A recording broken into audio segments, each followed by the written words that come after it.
K ബാലൻ മാധ്യമങ്ങളോട് സംസാരിക്കുന്നതിലേക്ക്. അദ്ദേഹത്തെ പുകച്ചയടിച്ചു എന്ന് മാത്രമല്ല, എയർപോർട്ടിൽ വെച്ചാണ് രാജിക്കത്ത് എഴുതി വാങ്ങി. അതിന്റെ പിന്നിൽ ലീഗായിരുന്നു. ഓർമ്മ ഉണ്ടെങ്കിൽ ഒരു ചരിത്രം അത്.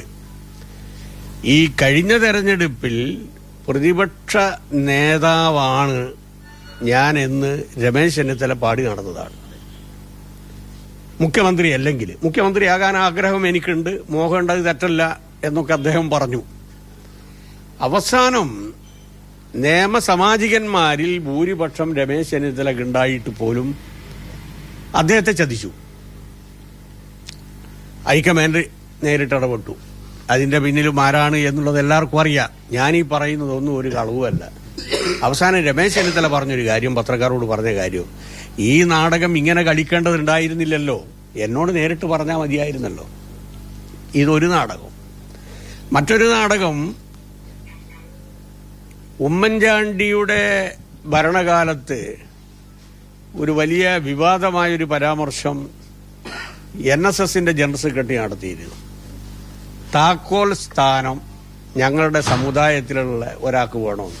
അത് രമേശ് ചെന്നിത്തലയെ ഉദ്ദേശം വെച്ചുകൊണ്ടാണ്. ആ ഒറ്റ കാരണത്താൽ 1.5 വർഷം മന്ത്രിസ്ഥാനത്തേക്കുള്ള രമേശ് ചെന്നിത്തലയുടെ ആഗ്രഹം ഇല്ലാതായി. അവസാനം രമേശ് ചെന്നിത്തല പറഞ്ഞു, പത്രക്കാരോട് പറഞ്ഞു, എന്റെ വഴി ഞാൻ നോക്കാം, ഉമ്മൻചാണ്ടിന്റെ വഴി ഉമ്മൻചാണ്ടി നോക്കട്ടെ. അങ്ങനെ ഒരു പൊട്ടിത്തെറിയുടെ വാക്കിലെത്തിയ സമയത്താണ് അവസാനം അഭ്യന്തരം കൊടുത്തത്. ഓർമ്മയുണ്ടോ? ഓർമ്മയുണ്ട്. കരുണാകരനെ പുകച്ചയടിച്ചത് ചാരക്കേസിൻ്റെ അകത്താണ്. ഇവര് പരസ്പരം പാരവെച്ച് ആ പാർട്ടിയെ ഒരു പതനത്തിലേക്ക് എത്തിച്ചതിന്റെ ഭാഗമായിട്ടാണ് കഴിഞ്ഞ തെരഞ്ഞെടുപ്പിൽ 40 സീറ്റിലേക്ക് ഒതുങ്ങി നിന്നത്.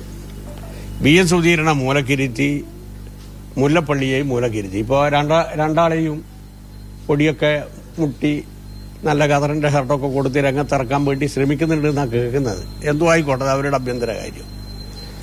പക്ഷേ ജമ്മത്തിൽ ഞാൻ ഉറപ്പിച്ചു പറയാം, ഇടതുപക്ഷ ജനാധിപത്യ മുന്നണിയുടെ 3ാം വരവിനെ ഇവരാര് വിചാരിച്ചാലും തടയാൻ കഴിയില്ല.